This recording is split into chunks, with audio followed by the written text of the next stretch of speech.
What is up, YouTube? Today, we're revisiting the best QBZ attachments and calibrations in Delta Force.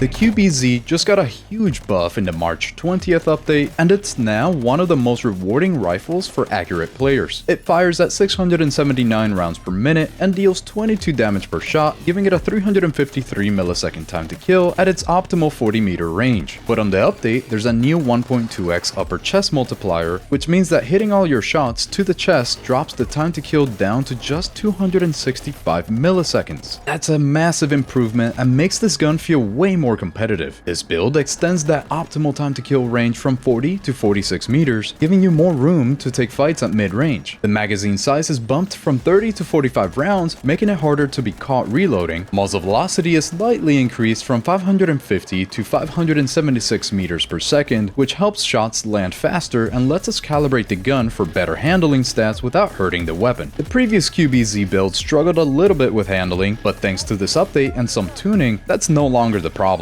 This setup improves the recoil control, keeps ADS speeds and ADS movement speeds fast, and significantly boosts stability. The QBZ finally feels complete, it's snappy, easy to control, and now hits a lot harder when you land your shots. Now, let's get into the attachments.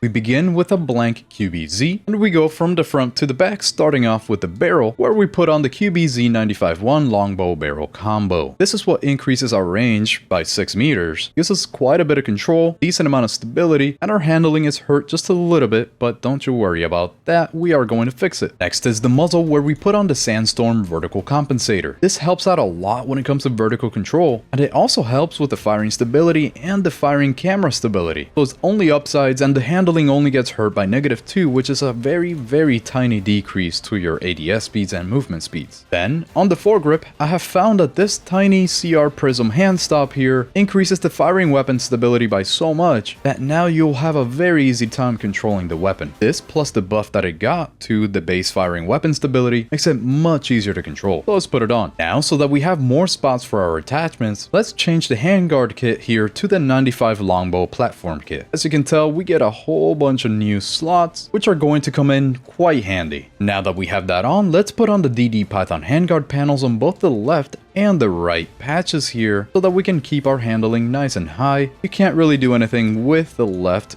or the right rail, and because I think it looks the best here on the upper rail, let's put on the PEC2 red laser light combo. This is going to lower our ADS times by 50 milliseconds, which is going to be very useful. But keep in mind, it's only in effect in game whenever you have the laser on. Next, on the optic, because I like my optic being a little higher so that you don't see the iron sight post here, I like to go for the Cobra accuracy sight. This is of course all preference. You could also go for the micro sight riser along with a panoramic red dot sight, for example, on top of it, but I will stick to the Cobra accuracy sight here. Next, on the rear grip, we'll go for the Invasion rear grip. This is a great balance of control and handling, while all the other ones don't really increase our stats that we care about, which is control and handling, as much as the Invasion rear grip, or they hurt our stats a little bit too much. So we'll go for the Invasion rear grip here. Then for the magazine, we are going to be using the 45 round extended magazine, because the 60 round magazine hurts our handling way too much. Our fire rate is also not that high, so you really won't be running out of ammo too much. Then put on this +1 handling mag assist here, you always want to have that on. And lastly, for the cheek pad, there's only really one option here, so let's put it on. This is the complete build now, so let's take a look at the details before we actually calibrate the weapon so that you can see the changes. First, for the damage fall off multiplier, this can't really change with calibration, but as you can tell, we have extended it to 46 meters on the first step, then +12 on the second step, then +18 on the third, and +24 on the last step here. And from the damage multipliers on the right, you can see that you really want to hit the chest or the head, the arms, the hip, the legs. You don't want to hit any of that, so just try to stay locked into the chest and the head. Now, control does change with calibration, and because the base horizontal recoil of the QBZ is not that high, we really don't want to control it too much, but the firing stability does matter quite a bit with this weapon. So this is why we have it this good right now. Next, Next, on the handling, we take a look at the ADS speeds, the ADS movement speeds. All of this is going to increase by a noticeable amount when we finish the calibration. Then our stability is only going to be hurt a little bit, but it's quite the improvement from what we used to have. The important stats to look at here are the breath holding duration, the current lens stability while moving, and the recoil reduction when holding breath. Holding breath while you're shooting, plus having a really good lens stability while firing multiplier, means that you'll be able to stay locked into your target quite easily. So let's go to the calibration now. We begin with the barrel, where we move the weight limit all the way down to negative 50 grams, because that increases our ADS movement speed. You want to make sure that you can strafe as quickly as possible, which is what we want this stat. Then on the length, we put that all the way down for the extra ADS speed while hurting muzzle velocity, because we already put a very long barrel on the weapon. Then on the foregrip, we move the placement all the way to the maximum here for the extra control to make it quite easy to control, and the thickness all the way down to the minimum for the extra ADS movement speed. Then for the rear grip, we move the weight limit all the way to the maximum for the extra control once again, and the thickness all the way down to the minimum so that we can get more hip fire aim speed, which is really your ADS times. Although it doesn't say it, you would think that it's the sprint to fire time, but it's not. So we really want this here. Then for the cheek pad, we want the weight limit all the way up to the maximum also for the extra control, and the thickness all the way down to the minimum for the extra hip fire aim speed once again. Notice how we hurt the firing stability by -8 total by doing this when combined with the barrel calibration, which is why that buff was so important for this weapon. Last but not least, on the optic, we move the eye relief all the way down to the minimum here. This is so that you can see more within your window optic. Now that we have tuned the weapon, let's take a look at the same detail stats that we did a second ago. The damage fall off multiplier doesn't change at all again, but the control, if we take a look here, is extremely easy to handle, along with having really good firing stability so that you minimize the weird jagged edges that might be a little hard to control. Next, on the handling, you can see that our current ADS speed is very good because we have the red laser light combo on. We can subtract 50 milliseconds from this, so we actually have a 343 millisecond ADS time, which is very competitive. That's actually really good. And our current ADS movement speed gets bumped up to 2.23 meters per second, making it much easier to dodge bullets by strafing left and right. Lastly, our stability doesn't really change much. It actually gets slightly worse because of the breath sway range, but that's not going to affect you too much. And same thing with the current movement stability, but that is the reason why we do focus on stability a little bit, so that overall the stats are just better, even after all that tuning. And now that you know the stats and we have dialed in our attachments and calibrations, let's hop into the firing range to see how it handles in practice. First, I'm not going to control the weapon at all so that you can see the raw recoil of it. As you can tell, that really wasn't that bad. It really just goes up and to the right. And now I'm gonna control it without holding my breath so that it's a little bit harder to control, trying to keep it in the dot there. Let's do that one more time because it was not really the best one that I could do.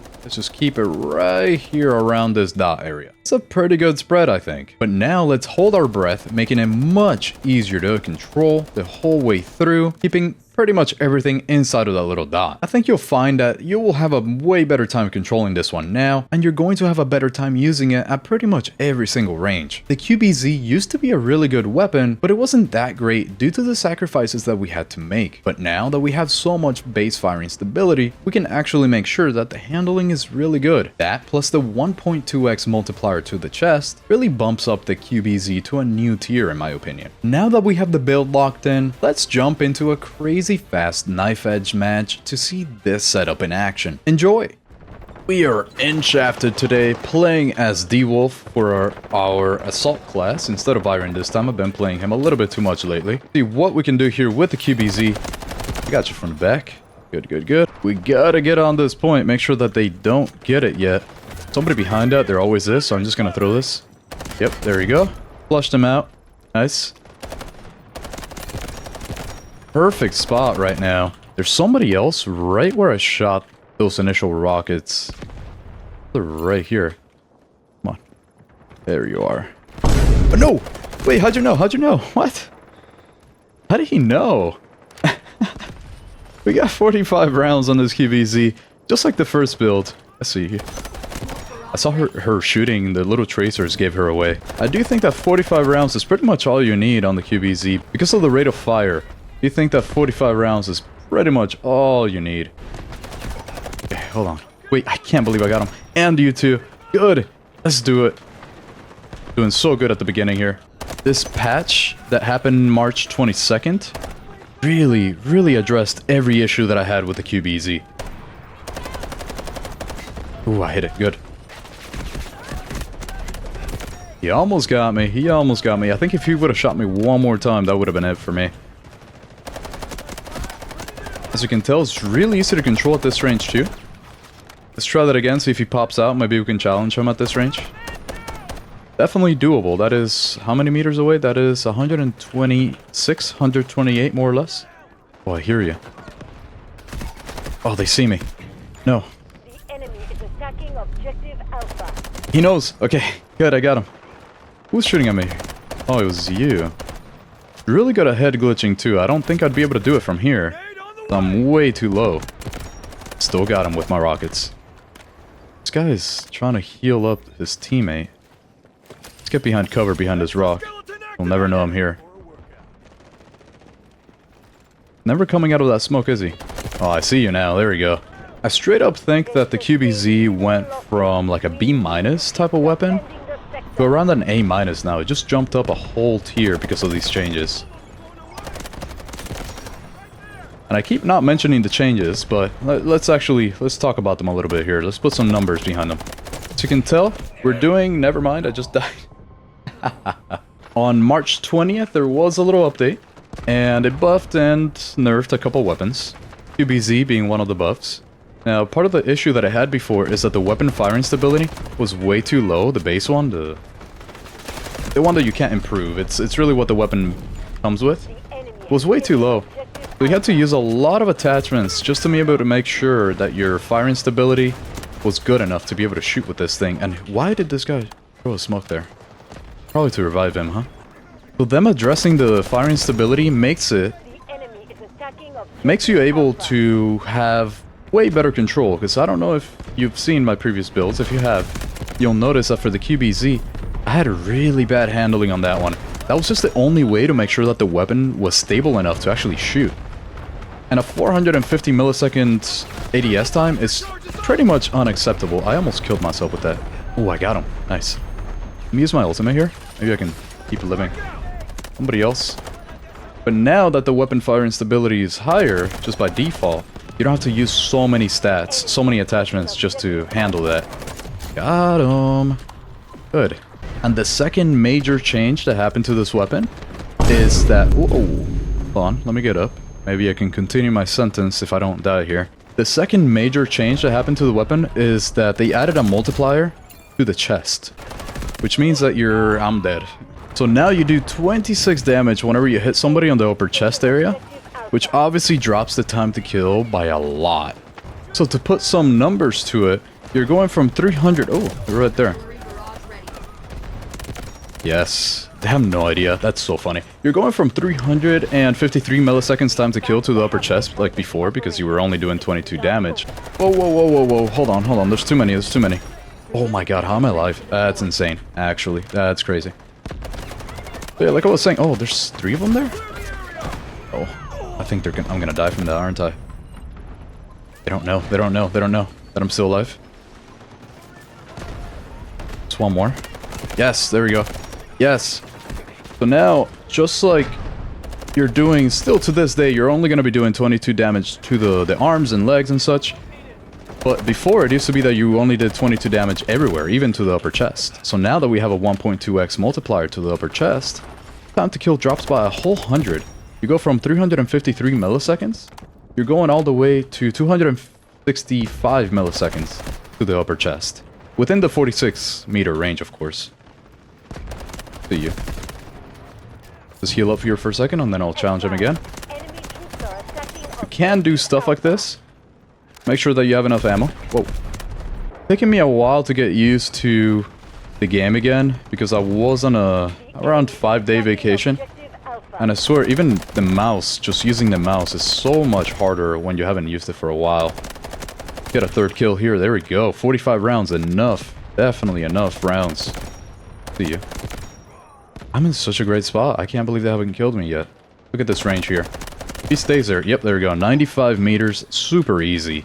And now we actually have a reasonable ADS time. We have really good handling here compared to how it used to be since we don't have to focus on weapon firing stability as much. So I definitely think it jumped from a B- to like an A- tier weapon. I think it went up a whole tier just because of these buffs. Where are you? Yeah. Just make sure that you're constantly trying to aim for the upper chest or the head. Both of those are going to give you really good results. Just constantly aim for the upper chest and the head. Look at this range on this thing. 65 meters, or that was 63, but 63 meters, and it really didn't have to control much. That's the beauty of it too. It's just such a good weapon now. The only way that you really get beat with the QBZ is if you miss those shots to the upper chest. You really gotta be going for the upper chest. You don't want to be hitting the arm, you don't want to be hitting the leg, none of that. Then you go back to the old time to kill, which is not great. Oh, I see you right behind that. Legs. Oh, I see your shots. Wait, where'd he go? Did he run at the same time that I was trying to go in? Crazy. What timing? Hello. Two of them. What are you doing there? He did not look at the minimap. Maybe he doesn't have headphones on either. Who knows? That was crazy. Get you up there too. Such a good weapon. There we go. Let's heal up again now that we have our ultimate going. Oh my god! I saw my life flash before my eyes. Cannot believe we're beating them by this much.